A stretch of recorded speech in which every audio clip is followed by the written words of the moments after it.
Welcome to Maker Camp. It's Ramparama Day at Maker Camp. We've got Nerdy Derby coming on and their very cool take on Pinewood racing. We also have Skatehack and their custom skateboard ramp musical instruments, plus a secret surprise guest. And today's project, the Bristol paper car from Nerdy Derby. So let's get ready to make something great.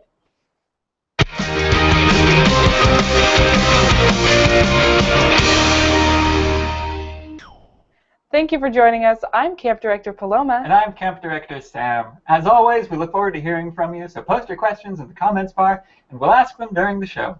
And if you're an affiliate that wants to possibly appear live with us in the future, go to the affiliate information page and fill out the form. But first, we're going to go ahead and check in with our counselors about today's project. Hi, counselors. Hey, Paloma. Hey guys, how you doing? Hi, everyone. I'm Counselor Nick. And I'm Counselor Gunther, and we want to see what you've been making. Oshkosh weight makers are coding video games and exploring First Lego League robotics.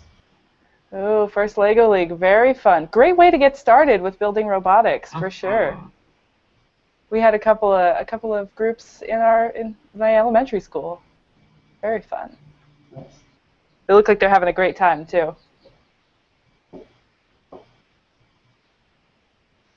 Maker Rotem has made a Lego labyrinth with 2 sets of gimmicks.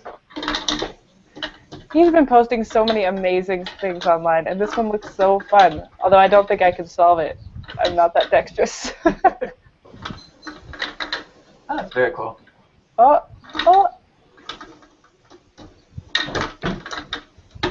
There we go. Looks great. The Boys and Girls Club of Hilton Head Island are going toe-to-toe with mini foosball. Man, those foosball, that's such a great, simple project. If you haven't tried it yet, definitely check it out, because it's really fun and super easy. It's good fun to effort ratio on that project. They also got inspired by Urban Putt to make their own mini golf course. Oh, that's great! I love the tutu on that girl, too. Tutu with putt-putt. We want to see your projects, everyone, so post them on the community page. We want to see what you've made, what you've learned, and what you want to make next. Today's daily project is the Nerdy Derby Bristol paper car. And this is a really cool project for makers of any skill level. One thing that's really cool about it is it's great. It's an easy project for makers who are just starting out, because all the instructions are in Make Projects, and there's a downloadable template that you can make for the paper car. And the wheels are made from washers, and they're soldered onto axles. So all the parts are really easy to source, and it's a really fun build. But for advanced users, we can do like we did. We took this project a little bit further and CNC'd another car with a ShopBot CNC router and 3D printed some wheels. So they both work about the same, but this one took a lot more time, and so it's one of the cool ways that you can modify this project. So we really want to see what you guys can do with this. Yeah, so post pictures of your projects, and we'll probably show them on the Hangout tomorrow. Back to you guys at Maker Camp HQ. Thanks, guys. That was really fun. And you know what?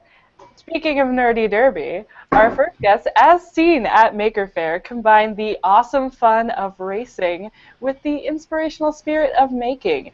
And I am so excited to bring on our first guests, Tak Chung and James Deck. So welcome to Maker Camp. Oh, hello. Hi. Hi. Hi, thanks for having us. Thank you. We're so happy to have you. Yeah, glad to be with you. Now, starting off, Nerdy Derby is a really fun and entertaining thing. But I understand it started as a school project. So where did you guys get the idea for that? It's true. We started as a project for World Maker Faire 2012. And it's about sort of what we learned at school, at graduate school, which was playing with technology, trying to have a creative application for the things that we learned, like programming and physical computing. So Nerdy Derby was very much about playing with technology. Yeah, we went to a really great school at NYU called the Interactive Telecommunications Program. And it's sort of like engineering program in their art school. Very cool. I love that. And so you have a bunch of materials that when you set it up at Maker Faire, you have a bunch of weird, fun materials so that people can come up with really interesting designs. Are there any specific rules for the Nerdy Derby? No, we specifically made it no rules. The one underlying rule is we try not to have the track to be damaged, but otherwise it's all about creativity, and there's really no boundary that we set. Yeah, speaking of the track, can we show a picture of the track as it was set up at Maker Faire? Yeah, so this is a track. You can see it's sort of like it's a regular, ramp track, except it has these beautiful curves on it, and that's because of the way it is designed and fabricated by Tack here. So he made this on a CNC machine on a ShopBot, very similar to the machine that the counselors made that little race car on. That's true. That's true. And it's all plywood, and it's all glued together in sections. Yeah, so it comes apart really easily. We can take it apart and put it back together in like less than an hour. So we're able to bring it all around to different places, things like Maker Fairs or science festivals or museums. Or schools. Yeah, we're really trying to set up the track in schools as much as we can to do different activities in schools. That's a great idea. It looks great and so fun. I mean, I did not see any disappointed faces in that crowd for sure. No, fun's the name of the game here. And actually, what's the most entertaining part of this project for you guys? Oh. For us, it's really rewarding working with the kids and seeing their creative output.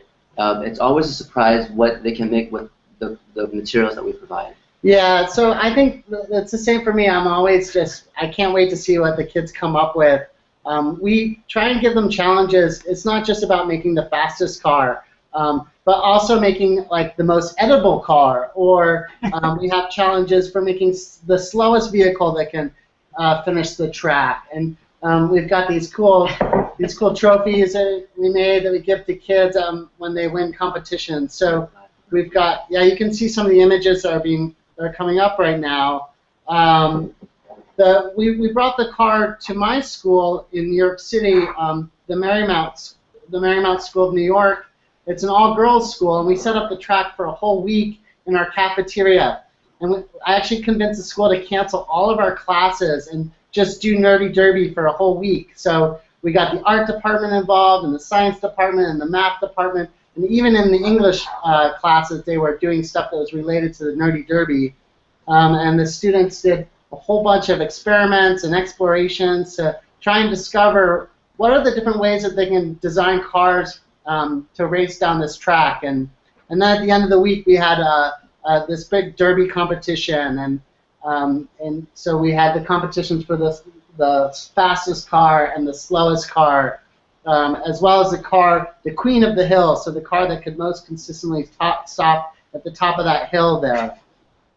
So I actually have the slowest car here. I can show you. Do we have it on video? Yeah. Hold on. So this is the slowest car. They designed this car. They made a sail for it, as you can see. So it really went very slow going down the track. It was actually so slow that it couldn't finish the course. So what they had to do is figure out a way to speed it up a little bit, and they folded down the corners here, taped those down, and then they also had to experiment with putting holes in the sail. So I don't know if you can see, but there's some slits in this sail at various places, and that sped up the car so they could really calibrate it so that it could just get over that hill and just finish the course as slow as possible. That's a great idea. Fantastic. I love that this is just the most open-ended competition out there. Yeah. No, So now we're actually experimenting with different types of tracks.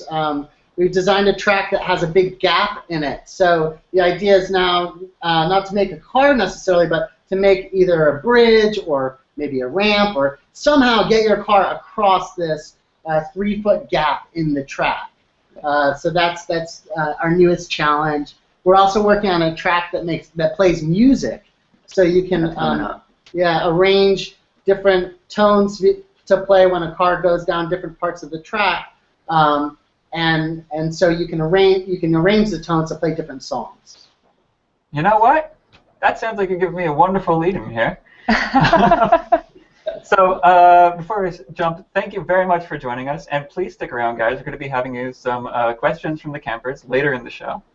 The campers are very excited about this one. This is something that any of the affiliate sites are going to have. We're going to have tons of pictures of this because this is such a fun and creative way to play around with motion and engineering. So thank you so much. And speaking of sound, our next guest is Simon Morris of Skatehack, and he's going to show us how to customize your skating experience with sound. So let's go ahead and take a look at a video of what that might look like.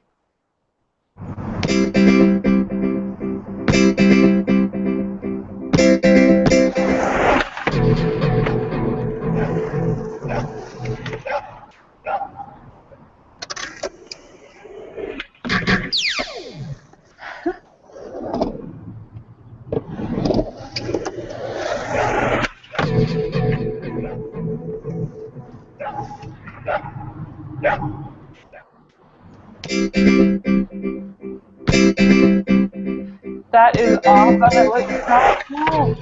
And it works so beautifully. I am very excited to be talking with this guest. Thank you so much for joining us for Maker Camp, Simon. Hey, thank you, and welcome to Sweden. We're here. I'm Simon from Skatehack. This is Tess, and Hello. yeah. So can you tell us a little bit about Skatehack? Yeah, as you saw in the video, we have these sensors that are attached to objects that trigger sounds that we've created using a Raspberry Pi or an iPhone. And basically, we're here at a skate park where there are a lot of kids now, and we are triggering sounds by tapping on the surfaces of the skate ramp. See that right now. So it's kind of a crazy playground here, right now, and very excited to present this with you. So. That looks To have you. That's fantastic. It's entertaining. Simon, where did you get the idea to start turning some of this stuff into musical instruments? I started skateboarding when I was a kid, and I thought it would be really fun to combine the musicality of skateboarding and the movements and to sonify them, because I thought skateboarding was like playing a music instrument. And I started getting involved with nerdy things like microcontrollers and thought, why not combine them? Why not combine hacking with modifying and sonification using technology and physical sports? So that's where the idea came from. Yeah, that's such a great idea, and from the videos on your website, it works absolutely beautifully. But I cannot wait any longer. Can you show us a demo of this stuff, because I'm so excited for it. It's awesome. Sure thing. One sec, I'll grab the skater. Great. Do a little demo here. And campers, this is live in Sweden, so this is awesome.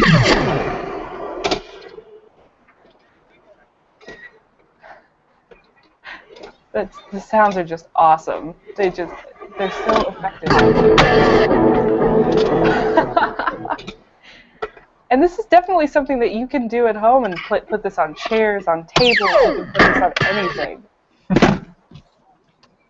Yeah, so we got a little bit of a crowd here who, yeah, come on, you can try it. Tap it. Is it some kind of sensor? Yeah.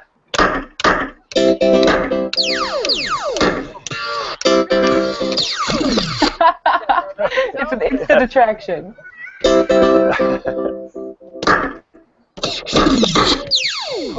Yeah, so the rep is going quite crazy right now, but yeah, that's what the demo's about, having fun. Yeah, and I love that it's immediately a huge draw for people. It's so effective. It's simple, but elegant, and oh, it's great. I love it. Yeah. Thanks very much. No, thank you. And thank you for sharing it with us, because I'm told that you wrote it up as the Sonifier Skate Tricks hack for our advanced project today. Yes. So thank you once again for sharing the instructions for that. what would you like our campers to do to modify their environment? Oh, sorry, we had a crazy thing going on. We're being attacked here. Oh, such in a good way. Yeah. There's too much fun. Sorry, can you repeat the question? I wondered if you have any ideas on how campers can use this stuff to modify their own environment.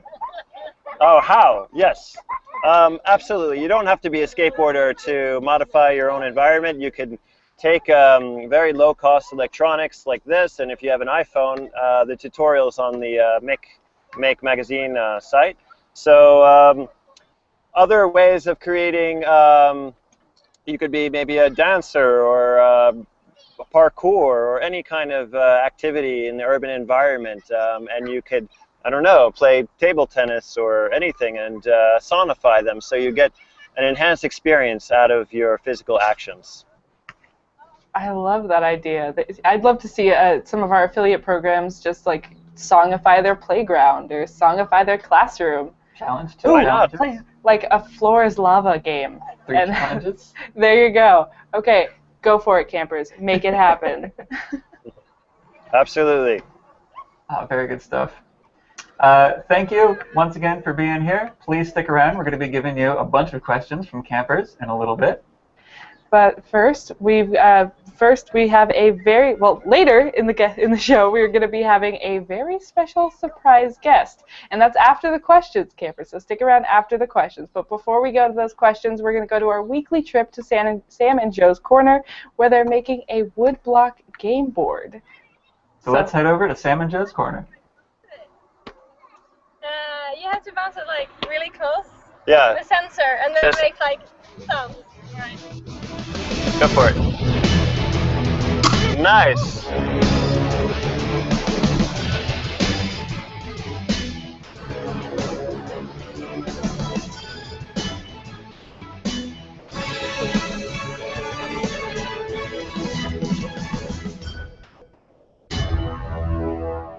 Hey guys, since this week's theme is fun and games, we're going to show you some woodworking techniques which you can use to make your own custom game boards. If this is one of your first woodworking projects, chances are you'll have to go buy some lumber before you can start. But as you start doing more woodworking projects, you'll accumulate scrap wood and pieces that you didn't end up using. So once you have your pieces picked out, we're going to need to cut them down so that they're the same width, because the squares in the chessboard are all the same size. So table saws are one of the most dangerous woodworking tools out there. So make sure you have an adult who knows how to use this supervising you while you do the cut, or have them make the cut for you. For safety, I've got safety glasses here, and I've got a blade guard on that prevents kickback, which is the piece sliding back towards you when you're cutting.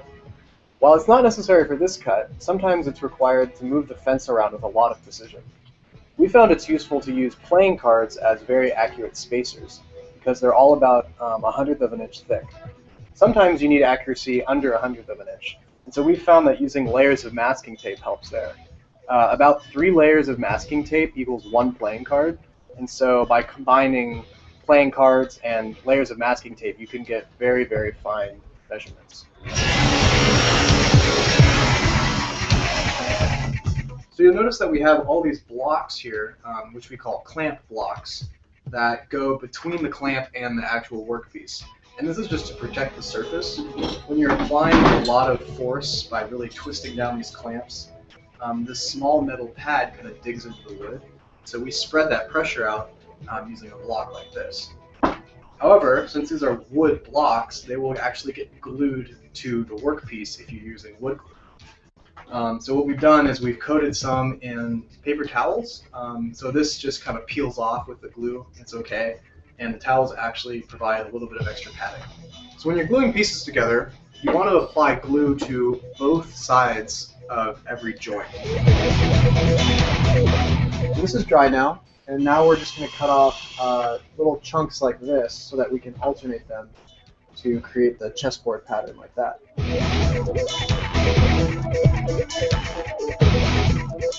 We took the clamps off, we sanded it a little bit, and then we rubbed some Danish oil on it, and here is the finished product. I'm Sam and Joe, and we'll see you guys next week.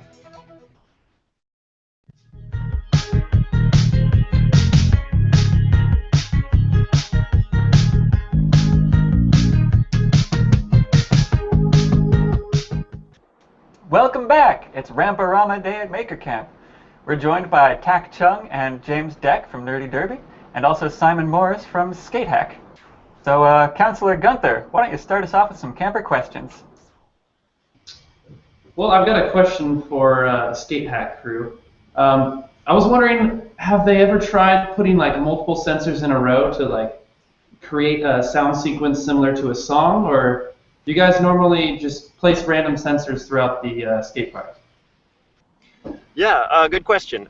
We have different modules that can produce multiple sounds at a time. This is has six inputs, so it is possible that you can create multiple sounds and kind of create a composition. But as it is now, we have open sourced it so anyone could create their own sounds. Basically, they could pre-record their sounds and load them on the ramp, or they could choose more musical sounds to create like more of a traditional composition. But right now it's more random sounds, like skateboarding can sound quite random. Yeah, totally. Nick, do you want to hit it on with the question? Yeah. How long can you make this? I noticed we sort of had like a close-up of this, but I was curious. Is it Can you just keep skating? I guess could you make it like could you just be skating and have like a whole song be playing almost, or different beats? But I guess how long is yours, and what are the limitations in terms of length? Yeah, the limitations in terms of length. Well, I mean, we have cables that can go out 20 or 30 meters, so roughly. Yeah, you could get maybe 60 to 100 feet. You can get out, but basically we can spread them out on different ramps. But we'd love to have a larger spread where you can create more of a flow pattern where people can skate in a large area. But yeah, we're just waiting till Tony Hawk comes and skates on one of these ramps and we start sonifying them. It would be great. That would be awesome. That would be pretty cool. Okay, we have a question for Nerdy Derby. One of our campers was wondering if there's an easier way to make a sort of makeshift ramp that doesn't require a lot of CNCing, so maybe someone without these crazy tools could have their own Nerdy Derby.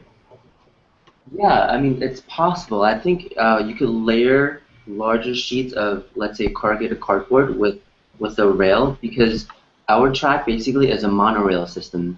So as long as you have that middle rail, you could pretty much build it out of linear materials like cardboard and stuff like that. Yeah, and you can start prototyping something just by making a very simple ramp with, a 2x4 just laid down on a table, or using pieces of cardboard like Tak said. Yeah, I would say just try and experiment with different ways to make ramps, and try and discover a way to create that monorail, because it does help keep your car going straight down the track instead of careening over the edge. Right, that's very important. All right, I think Nick has another question. No, this is a question. The Skatehacks, and Hannah would like to know if you've ever like modified the skateboard itself to do different things, or is it all the modifications done within the ramp? Absolutely, we've modified skateboards before. We have put the sensors inside the wheels so that when the wheels roll, it can trigger any kind of events. We have made an integrated circuit chip embedded into the skateboard that becomes sort of like the needle on the record, where the skateboard becomes the needle and it's playing songs. It's a total instrument experience. So yeah, we have transformed the skateboard into an instrument itself, not just the ramps. That's pretty cool. That's cool. Yeah, it's a good way to make some cool sounds. Big time. Yeah, and I know both of our counselors are very into skateboarding, so I bet that you two have got all of these ideas buzzing in your heads as well. Yeah, I'm more of a longboarder myself, so I could see like actually hacking the board itself as opposed to a skate park. Nice. Yeah, longboard is great. It's got a lot of surface area, and you could make a really nice. We have a longboard right here. So come down to Sweden and come and skate and try out our. We don't have the. Man. That's a pretty sweet board right there. Yeah, we got some fun boards here. one other thing I really wanted to ask you guys is how do you transport the skateboard ramp? The ramps. We go to different skateboard parks and install the embeddeds, but we could also embed it on a park bench or stairs or any surface that can. Metal and concrete is usually metal is good, but concrete is a bit trickier because it doesn't carry the signal too far. But any resonant surface like wood works really well. So it works great for half pipes and any kind of wooden construction. But it's a pretty portable system here. We have everything is running off of this iPhone. That's running the. Oh, that's super portable. Yeah. That's and great. we have a portable speaker here. So yeah. So it's generally pretty portable. We want it to be easy for people to use. We have a question from Chris for Skatehack. He was wondering what the prototyping process is like for you guys. How do you come up with these ideas and how do you test them out? I'm sure you have a lab or something that you tinker around in. But if you could give us a better idea. Yeah, absolutely. A lot of the people in Skatehack are coming from either a music background or skateboarding background or interaction design background. So we do have a lab and we do testing, and we have people who actually do more complex stuff like build shields for the Raspberry Pi. But it could be also very simple. Just take a microphone and start playing and see what can you do with a microphone. How can you transform it into something else rather than just a microphone. So that's what the piezo sensor is basically. It's a small microphone. So the process is our workflow is very, we improvise. We try to find things. We do tests. Some things work, some things don't. But yeah, we have a fun team that tries different things. So it's exciting. Very cool. Where do you guys get the sample sounds that you use for those instruments? Yeah, the sample sounds. We get them off the internet. We record some of them our own. We can take samples from. There's a big repository of sound. What is it called? There are a couple online. You can look. It's like the Free Sound Project .org that has copyright free. Sound files that you can download if you don't want to record your own. So you could just load them onto the ramp and make your sound collage. Good to know. Tack and James, do you have any other special resources that campers can look for to get noises for their own piezo-enhanced Nerdy Derby track? Well, we're still prototyping how we're going to do this. We really like to do it in some sort of analog way at first. We were thinking something like xylophone tongs that get hit as the car goes down the ramp, and then you could rearrange those however you like.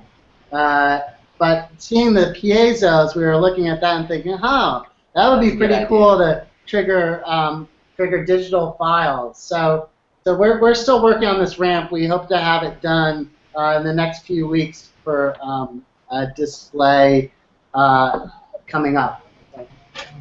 That would be so fun. I'd love to see like the analog, or maybe analog and digital at the same time, or some way for the kids to kind of make it their own. Trying to hit a certain amount of notes on the way down. And I mean, there's limitless possibilities with your setup. Yeah. We're really trying to think of different creative challenges that we can do with kids and vehicles and tracks. So.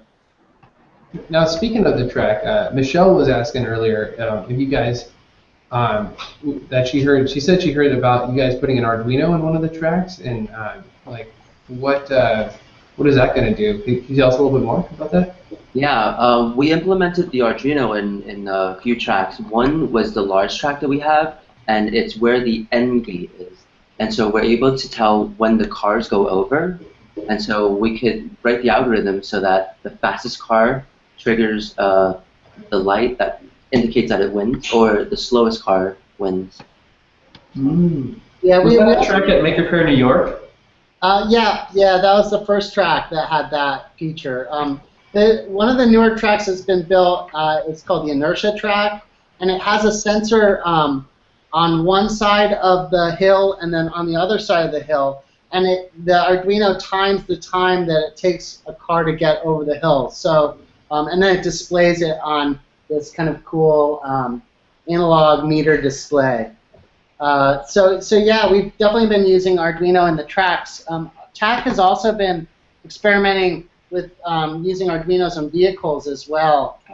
So there's this track that's sort of like a seesaw. So it can just, it is a seesaw actually. Right. And then, so the idea is kids then can try and build their own car that can balance on the seesaw using different types of sensors. This one uses an accelerometer and the Arduino microcontroller. And when the accelerometer feels that the car is tilted this way, it will start driving this way, and vice versa. So this is just another idea that we're just starting to play with. Very cool. Well, we have another question for you guys at Nerdy Derby. Do you have, like, what is the craziest, most extreme location you've had at Nerdy Derby so far? This is a question from Kaylee. Location. Well, nothing gets crazier than Maker Faire, really. Maker Faire is pretty crazy. Yeah. So, actually, it's a great question. One of the really cool things that we're really proud of about Nerdy Derby is the fact that the files are open source, so anybody can make their own track. So we've made the files available to people all over the world. Actually, there was some folks down in Santiago, Chile, that wanted to build a track for Maker Faire Santiago. So they did that. So I don't know. I think maybe Santiago, Chile is the craziest place that a track has been set up. Yeah, I guess the furthest, yeah, international. Well, now that it's open source, I'm sure more makers across the world will create their own too. So we'll see. Yeah, that'll be fun to watch. Yeah, it's a really great program, and it's great to see that you are not only providing this amazing, awesome activity yourselves, but that you made it open source so that other people can bring it into their own classrooms or their own maker fairs. So I really appreciate that, and I really want to thank all three of you for being on the show today, because you're so inspiring what you're doing, and it's so fun, because this is Fun and Games Week. So just thank you so much, Tack and James, and thank you so much, Simon, for bringing this really inspiring and fun and really interesting project to us today. So again, thank you. You're welcome. Thank you for having us. You're welcome. You're welcome. And Sam. And now, I want to take this chance to bring on our very special guest we've been teasing you with all show. She started competing with robots at the age of 5. She's now a teenage PhD candidate at Georgia Tech, studying the intersection of cognitive science and human-robot interaction. Ladies and gentlemen, please welcome to the show Tesca Fitzgerald. Hi, everyone. Thank you so much for joining us, Tesca. We are so happy to have you. Thanks for having me. Why don't you go ahead and start telling us a little bit about your work with robotics and artificial intelligence? Sure. So I work on robots that learn from people. What's interesting is that when you start working on robots, you realize how much there is that we do that we take for granted all the time. So if I wanted to teach you something, it'd be really straightforward and something I could just explain. But it's a lot harder to do that for a robot. They have to, if you're going to explain by talking to them, then they have to be able to understand what it is that you're saying. They have to understand what it is that you're trying to teach them. So I work with robots that we're trying to get to learn interactively from human teachers. You know, I heard that robots were some of the best teachers because they make some of the dumbest students. That you have to specifically spell out every single thing that happens. Absolutely, and actually that's what got me into studying AI, artificial intelligence. A while back when I was working on a First Lego League project related to like these small robots that you have competing in challenge courses, I wanted to get the robot to go from one point to another just on its own. I wanted to be able to say, okay, start here, go over there. And that's really easy for us to do. But for a robot, that was so much harder than I had expected. So it took me 2-3 years to try to figure out how to do that, and even so it wasn't a perfect solution, but it made me really think about how it is that we're able to do that so naturally. Yeah, First Lego League really is a fantastic program. I've been involved with it as a judge and as a mentor, and it really is a great way to get your foot in the door. So for any campers that want to get started, this is a great thing. Now, Tesca, I know that you have some photos that you've brought with us. Can you show us those? Because we really, really, really want to see it. Sure, sure. Go ahead. There's so this one is me and my sisters when we were first starting out on a robotics team. One of the most fun parts about the competition was I got to do it with my sisters. So it was a really fun experience, not only bonding with the team, but getting to bond with my family as well. And then here's another picture of our team working on one of the challenges. So you can see it's a large course and a tiny robot there in the corner. And you're supposed to program it to move around entirely autonomously, so without you controlling it with a remote. It's all pre-programmed. And then there's another example of the challenge mat, so it would change from year to year, which is all part of the challenge, of course. And then later on, there's more advanced competitions that are related to robotics, and this picture is an example of me working with a friend on a robot for that sort of competition. So starting with the Lego robots helped me get an idea of what it is I enjoyed doing, so I could keep going later on and work on harder challenges. Those are really great, and it's so inspiring. And you know, I had a camper yesterday on the Google Plus ask me, I want to get started with programming and code and all this stuff, but I don't know how to get started, and how do I keep going? Where do I get inspired? Mm-hmm. So, how did you get started with programming and working with robots, and how could our campers do that and keep their inspiration up? That's a good question. The cool thing is that there's a lot of new resources being put out there to help people start learning to program. One is through activities such as this, the Lego Robotics, where there's lots of camps out there nowadays where you can join a local community and get started on a team. Or if that's not the style that you want to go, then there's all sorts of online classes that you can take. I remember a virtual robotics class I took where it was almost like programming a game on my computer. We could get this tiny robot on the screen to do what we wanted by programming it in C. And then, like I said, there's online courses, which there's so many of them nowadays. It's a really good place to get started. Wonderful.